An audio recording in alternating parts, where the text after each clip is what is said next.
everybody. At one point, yeah.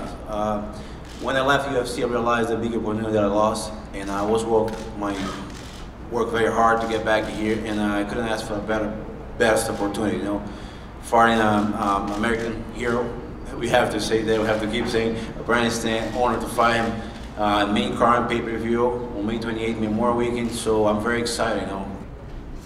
Well, I don't know if there's more pressure on me yet. I haven't really thought about that, but you know, Matt Hamill's a very worthy opponent. He's a great wrestler. He's really tough and stuff like that. I really enjoy being an underdog most of the time, but you know, I just take fights as they come. You know, if Matt's the underdog this time, you know, what I'm saying he can have the underdog status. He can have it. I give it to him. He can have it. I thought of being an underdog for the last 5 fights, and I prove everyone wrong. You know, I'm just like a shot of the world.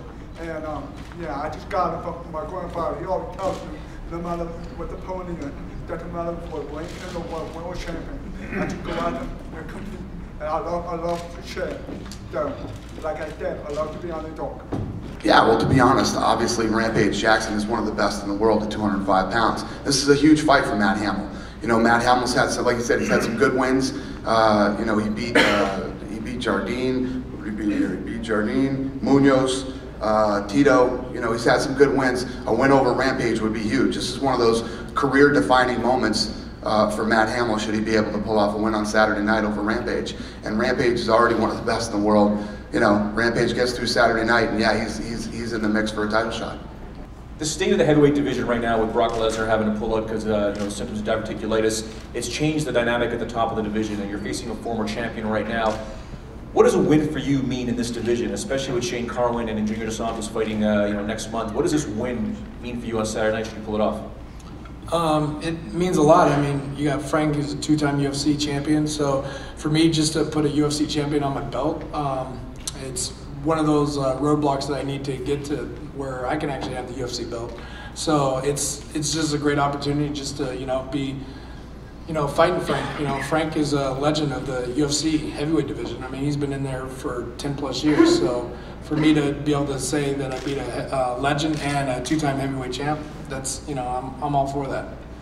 Well, I think that right now, I mean, I'm taking an opportunity that what happened with the main event a couple weeks ago is I think catapulted to Roy and I are much more highlighted in this fight now on Saturday. Also with obviously what has happened with Lesnar, very unfortunate, but at the same time it does raise to question how much sooner. I think now, in my opinion, I think that now we are getting a true who the #1 contender is in a fight on June 11th between Shane Carwin and Junior Dos Santos. I figure the winner of that match is very deserving. I don't think anybody can argue that they are not the #1 contenders.